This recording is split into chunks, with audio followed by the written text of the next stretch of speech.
Bom dia, meus irmãos. Nós vamos hoje continuar meditando na palavra do Senhor, lá no livro de Juízes, continuar a série. E aí eu aproveito para lembrar aos irmãos que quem quiser acompanhar, se você perdeu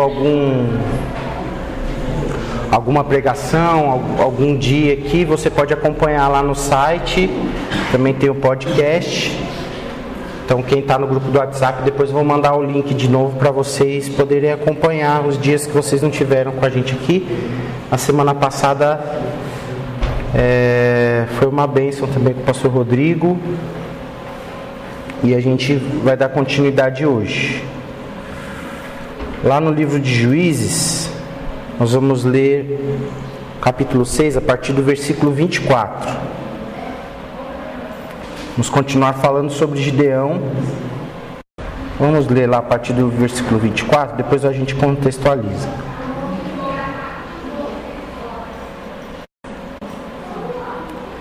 Gideão construiu ali um altar em honra ao Senhor e lhe deu este nome: O Senhor é paz. Até hoje, o altar está em Ofra dos Abiesritas. Naquela mesma noite, o Senhor lhe disse: separe o segundo novilho do rebanho de seu pai, aquele de 7 anos de idade. Despedace o altar de Baal, que pertence a seu pai, e corte o poste sagrado de Azerá, que está ao lado do altar. Depois faça um altar para o Senhor, o seu Deus, no topo desta elevação. Ofereça o segundo novilho em holocausto com a madeira do poste sagrado que você irá cortar. Assim Gideão chamou 10 dos seus servos e fez como o Senhor lhe ordenara. Mas com medo da sua família e dos homens da cidade, fez tudo de noite e não durante o dia. De manhã, quando os homens da cidade se levantaram, lá estava demolido o altar de Baal, com o poste sagrado ao seu lado, cortado, e com o segundo novilho sacrificado no altar recém-construído. Perguntaram uns aos outros: quem fez isso? Depois de investigar, concluíram: foi Gideão, filho de Joás.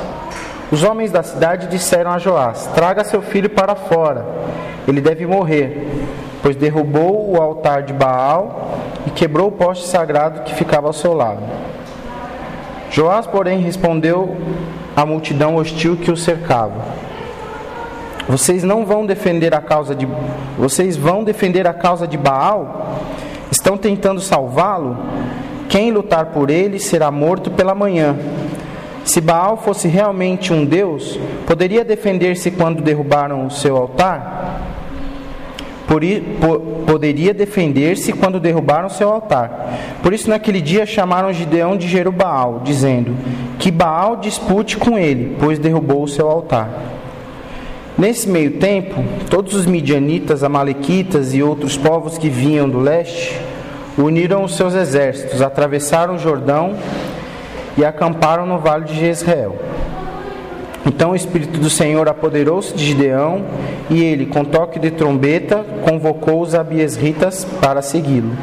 Enviou mensageiros a todo Manassés, chamando as armas, e também a Azer, a Zebulon e a Naftali, que também subiram ao seu encontro. E Gideão disse a Deus: quero saber se vais libertar Israel por meu intermédio, como prometeste. Vê, colocarei uma porção de lã na eira. Se o orvalho molhar apenas a lã e todo o chão estiver seco, saberei que tu libertarás Israel por meu intermédio, como prometeste. E assim aconteceu. Gideão levantou-se bem cedo no dia seguinte, torceu a lã e encheu uma tigela de água do orvalho. Disse ainda Gideão a Deus: não se acenda a tua ira contra mim.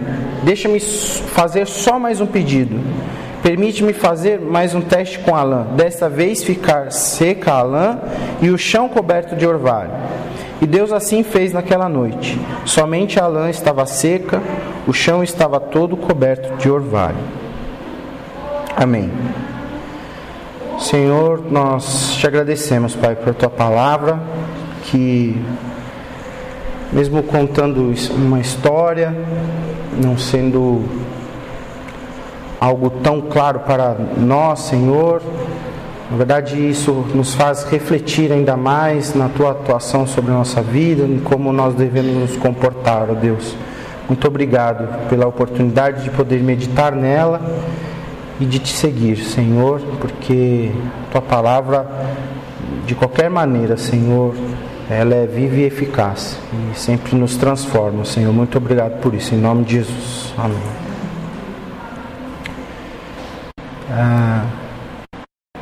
Bom, o texto aqui que eu li começa dizendo que Gideão construiu um altar, né, em honra ao Senhor, e deu o nome a esse altar: O Senhor é Paz.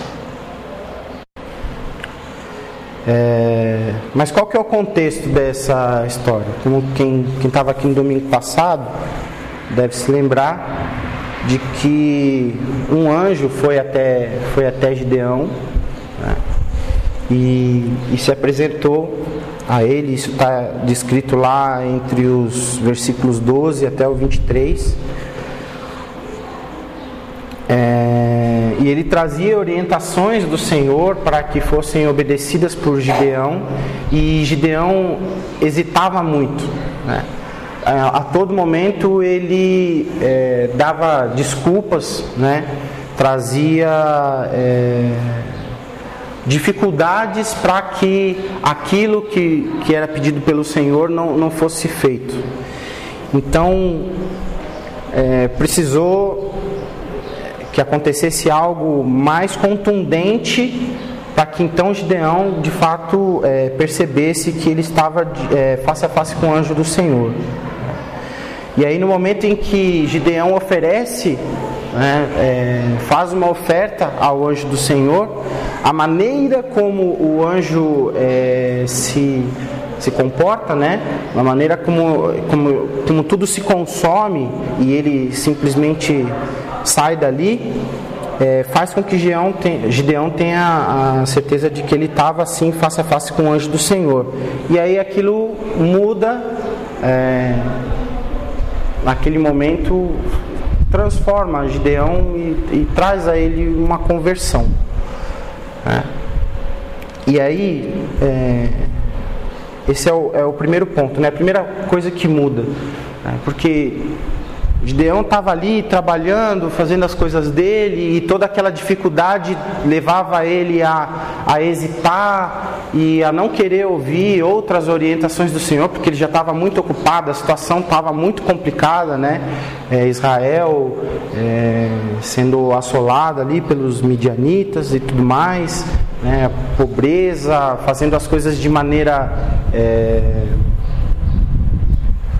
enfim, de maneira improvisada ali, né? E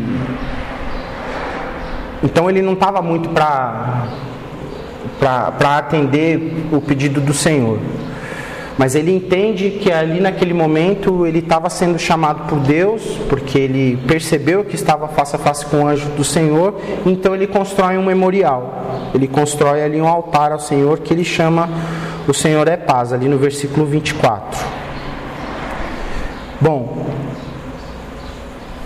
depois desse ponto, com a conversão, eu diria que até seria fruto desse primeiro amor, né? Enfim, fruto desse primeiro amor, dessa conversão, dessa necessidade de obediência, porque ele estava ali, né, de frente para o Senhor. Ele vai lá e faz o que o Senhor havia pedido, né? Ele, então, uma vez que ele conhece a Deus, sabe que ele está de frente para o Senhor, naquela mesma noite o Senhor pede para que ele mate um novilho do rebanho de seu pai e que destrua o altar de Baal, e ele atende prontamente, né? Então ele faz isso, né? Chama 10 dos seus servos, ali no versículo 27, né? Gideão chamou 10 dos seus servos e fez como o Senhor lhe ordenara, mas com medo da sua família e dos homens da cidade, fez tudo de noite e não durante o dia. Então, o primeiro fruto, né, do encontro com o Senhor, do encontro real com o Senhor, foi de fato ouvi-lo, de fato querer agradá-lo, obedecê-lo, e já não era mais difícil para Gideão entender que era o Senhor falando com ele. Então o Senhor fala com ele à noite, ele entende muito bem o recado e imediatamente ele chama os 10 servos, ele vai lá, mata o novilho e destrói o templo de Baal. Só que tem um detalhe aqui, né? Porque ele faz isso com medo. Tem um mas aqui, né? Mas com medo da sua família e dos homens da cidade, fez tudo de noite e não durante o dia. E aí isso provoca nos homens da cidade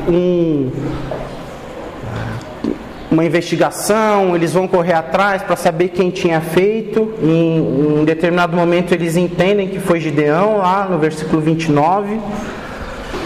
Então os homens da cidade disseram a Joás para trazer o seu filho para fora, porque ele deveria morrer, porque ele não deveria ter feito aquilo e tudo mais. E na verdade o medo de Gideão era justamente esse, né? De que os homens falassem: eles vão me matar, eu vou acabar com o altar deles a Baal. E qual que vai ser a reação deles? Eles vão querer me matar. Então, ao mesmo tempo que ele obedecia, ele fazia isso com medo, né? Mas o Senhor sabia de tudo, e de certa forma ele também contou com a sabedoria de seu pai, porque ele foi lá e disse assim: vocês vão defender a causa de Baal? Estão tentando salvá-lo? Quem lutar por ele será morto pela manhã. Se Baal fosse realmente um Deus, poderia defender-se quando derrubaram seu altar. Então, a ousadia que faltou a Gideão naquele momento sobrou no seu pai. E foi exatamente isso que fez com que aqueles homens entendessem: não, peraí, Baal é o nosso Deus. Tem que fazer sentido, né? Senão por orgulho, que seja só por orgulho deles mesmos, eles não mataram a Gideão por causa disso. E aí nesse ponto há uma outra questão aqui, né? No versículo 32 eles dizem assim, a palavra de Deus diz assim: por isso naquele dia chamaram Gideão de Jerubaal, dizendo que Baal dispute com ele, pois derrubou o seu altar. Então eles entregaram na mão do seu Deus a responsabilidade por se ver lá com Gideão. E aí esse é um outro ponto que advém da nossa conversão, que é a mudança de identidade. Ele recebeu um novo nome, né, ali naquele momento. Ele passou a ser chamado, né, um apelido. Gideão passou a ser chamado de Jerubaal. Então, a partir desse momento, a coisa precisa continuar. E aí então Gideão, beleza, ele se salva dessa situação, que Deus, enfim, tá comandando tudo. O seu pai intervém naquele ponto, convence aqueles homens de que ele não deveria ser morto. E aí então Gideão começa a perguntar a Deus novamente. E aí assim, né, esse flerte entre a fé plena, a fé da conversão, com o medo, né, de que de novo o que eu estou fazendo? Será que o que eu estou fazendo mesmo é o correto?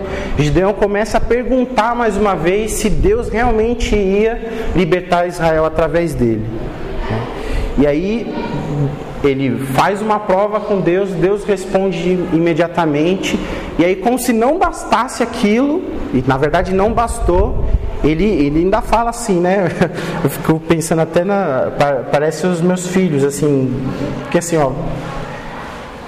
por favor, mas não se irrite, né? Ele lá no versículo 39, ele diz assim: não se acenda a tua ira contra mim, deixe-me fazer só mais um pedido. E aí ele pede de novo para que Deus faça um teste com a lã. Primeiro ele faz um teste com a lã para que a lã fique cheia do orvalho e a terra seca. E depois ele faz o pedido contrário, né? E aí antes de fazer o segundo pedido ele, não se irrita não, Senhor, mas é porque o negócio aqui é difícil. A minha cabeça não acompanha. E aí, enfim, e Deus responde prontamente de novo. Então, o que a gente pode concluir dessa história aqui? Né? Eu quero ser rápido até para a gente poder ir para o momento da ceia. E a ceia acho que também é um ponto onde a gente faz essa reflexão. E eu acho que é um momento legal para a gente pensar nisso na nossa vida, né? Em como a gente às vezes pode agir como Gideão. A ação do Senhor para nós no momento de conversão é a ação muito contundente, né? A gente consegue perceber. Quem teve aqui o encontro com o Senhor, de fato, consegue se lembrar desse momento. E as ordens do Senhor, embora a gente, enfim, encha a nossa cabeça de caraminhola e tal, são ordens muito, muito claras, né? Mas o que deixa esse processo todo confuso é que em nós, na verdade, tem que acontecer um processo, né? Então a gente se converte, a gente passa a ouvir ao Senhor, e esse é importante. No momento que a gente ouve ao Senhor, a gente consegue identificá-lo, e esse acho que é o principal estalo, né? Quando a gente perde a intimidade com Deus, a gente deixa de conseguir ouvi-lo novamente. Então quando a gente está íntimo do Senhor, quando a gente consegue enxergar Ele, no momento seguinte, se Ele falar de novo com a gente, nós vamos conseguir identificar o Senhor falando conosco, né? Mas esse processo é um processo de incerteza. A gente convive com medo, não são coisas que a gente está acostumado a fazer, são coisas que fazem a gente mudar de nome, a gente recebe apelido por causa disso. Então assim, o nosso processo de conversão tem que ser claro o suficiente para que as pessoas que convivem com a gente passem a querer chamar a gente com um nome diferente, né? E se isso não acontece, é porque a gente precisa aumentar a nossa intimidade com o Senhor. A gente precisa sim ser reconhecido, né? Ser reconhecido, ser diferente. E Gideão, naquele momento, a partir do ponto onde ele foi descoberto, né? Como ele não queria ser, tá? Ele fez isso à noite, no escuro, ninguém precisa saber. Eu estou obedecendo ao Senhor aqui, mas eu estou fazendo de um jeito que ninguém vai descobrir. Pois os caras investigaram e descobriram. Ele não conseguiu fugir da responsabilidade que havia sido dada a ele de destruir o templo de Baal, porque era o Senhor que queria ser adorado por aquele povo. Nós, como cristãos, até num ato de humildade, a gente só quer ser uma pessoa boa, né? A gente, enfim, quer parecer ser uma pessoa que tem costumes melhores, tal. A gente quer só fazer o bem e tudo, mas a gente não quer ser mais do que isso. O Senhor, Ele nos chama para mais do que isso. Ele nos chama para ser de fato reconhecidos, não com o nosso próprio nome, mas com um nome diferente, com um nome que identifique aquilo que a gente faz, não quem nós somos de fato, né? Nós como pessoas, mas aquilo que nós viemos fazer, né? Então, Gideão, naquele momento, passou a ser identificado como alguém que que ia se ver com Baal, porque ele não o adorava. E era exatamente aquela identidade que ele precisava ter. E essa mudança de identidade é que deve ocorrer em nós. Amém? Mas esse processo, ele é difícil. Então, se transformar em outra pessoa, passar a ser identificado de forma diferente, traz para nós uma responsabilidade com a qual a gente não está acostumado. E esse processo vai trazer medo. E aí eu lembrei, né, e a riqueza de estar aqui na Bethesda também, eu me lembrei que mais o Senhor está interessado nesse processo de transformação de nós mesmos do que a gente. E aí eu lembrei, por que eu falei da Bethesda aqui? É porque na quinta-feira a gente leu o livro Cristianismo Puro e Simples, e o último capítulo que a gente leu, a gente não está conseguindo seguir em frente, a gente precisa terminar o livro. Mas a gente leu que mais do que nós mesmos estarmos interessados em sermos perfeitos, né, em busca da perfeição, está o Senhor. O Senhor é que está mais interessado na nossa perfeição, em aperfeiçoar a gente, né? Tem uma ordenança que está escrito lá em Mateus, no capítulo 5, no versículo 48. Jesus diz, Mateus 5, 48: portanto, sejam perfeitos, como perfeito é o Pai Celestial de vocês. Esse ser perfeito não é algo que deve nos envaidecer, e é algo que nós sejamos mesmo capazes de fazer, mas é a ajuda que o Senhor pode dar a nós, é justamente a ajuda para nos tornar perfeitos, né? O ser perfeito aqui é justamente se entregar nas mãos de Deus e deixar os medos de lado e fazer aquilo que o Senhor requer de nós. Então, esse processo que acontece com Gideão aqui, ele vai se aperfeiçoar nos capítulos seguintes, né? Qual que é o detalhe importante? Das vezes que Gideão pediu prova, o Senhor respondeu exatamente da forma como ele pediu. E essas provas que ele pediu, o Senhor não demorou, né? Ele simplesmente foi lá e colocou o orvalho sobre a lã, depois ele jogou o orvalho sobre a terra. Ele respondeu da maneira como Gideão pediu. Por quê? Porque havia intimidade ali. Mas isso era fruto do medo de Gideão.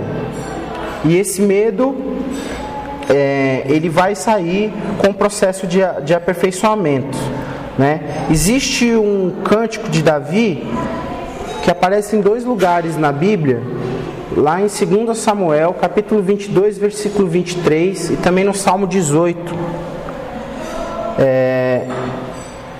Ele fala no versículo 33 de 2 Samuel, ele diz assim: é Deus quem me reveste de força e torna perfeito o meu caminho.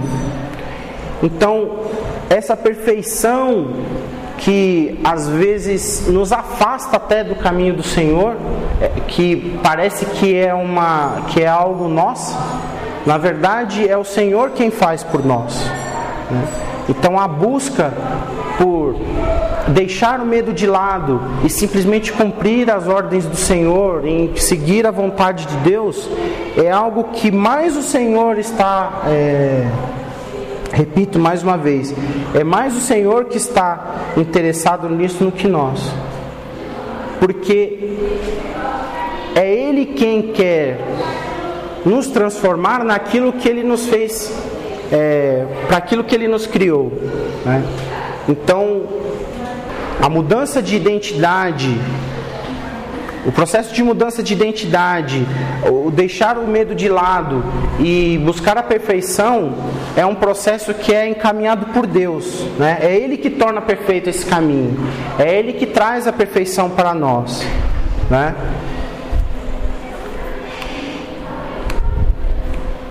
Ele é quem vai nos transformar nessas criaturas, perfeitas, assim como Ele quer, que é para isso que Ele nos criou.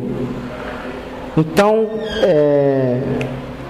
enfim, dentro dessa maçaroca que está aqui dentro da minha cabeça, o importante, irmãos, é que entenda, esse processo, ele pode ser um processo super curto ou um processo longo. Nós vamos ver aqui na série, aí eu vou deixar para os próximos preletores para continuarem contando a história de Gideão, mas que mudou de fato. Ele teve uma conversão ali, só que mesmo depois da conversão, ele lidou com seus medos, teve que lidar com seus medos. Mas mesmo diante do seu medo, o Senhor, que o viu se aproximar, que viu ele obedecer, o respondeu prontamente. Então que nós tenhamos também esse entendimento de que quando nós estamos com o Senhor, por mais medo que a gente tenha, por mais difícil que seja a caminhada, as dificuldades que a gente lida, muitas vezes são as nossas próprias dificuldades. O Senhor está pronto para nos responder, o Senhor está pronto para tornar a maneira como nós nos relacionamos com Ele perfeita. Está pronto para nos tornar melhores e atender o seu chamado. Amém? Que o Senhor possa, então, hoje, mais uma vez, nesse dia que é Santa Ceia, nesse dia que é um dia de reflexão para nós, nos converter novamente, nos santificar, iniciar novamente esse processo de santificação e nos ajudar a lidar com esse processo de medo, que é o medo da obediência, é o medo da transformação, é o medo de trocar de nome, é o medo das pessoas nos identificarem como alguém diferente, medo das consequências de servir a esse Deus, porque há consequências, né? Um termo que inclusive que C.S. Lewis usa no livro, é o cristianismo água com açúcar, né? O Senhor não nos chamou para um evangelho água com açúcar. Ele nos chamou para um evangelho efetivo, um evangelho que vai lá cutucar a onça com a vara curta. É um evangelho que vai, de fato, transformar a nós e que vai nos encher de medo, vai fazer com que a gente contribua de longe, né? Contribua de longe e não faça efetivamente aquilo que a gente deve fazer. Mas a partir do momento que nós fazemos isso de coração e que nós conseguimos identificar o Senhor falando conosco, Ele vai nos responder. E Ele vai nos responder porque Ele sabe que a gente está de coração buscando obediência, buscando fazer aquilo que Ele quer através de nós. Amém? Vamos orar então. Senhor, eu te agradeço porque eu sei que a partir desta palavra, Senhor, eu sei que muito do meu vai e vem, do meu ciclo que vai e volta para a intimidade e a falta de intimidade contigo tem a ver com os meus próprios medos, Senhor. E que desde que eu esteja, Senhor, de coração buscando a Ti, o Senhor me responde.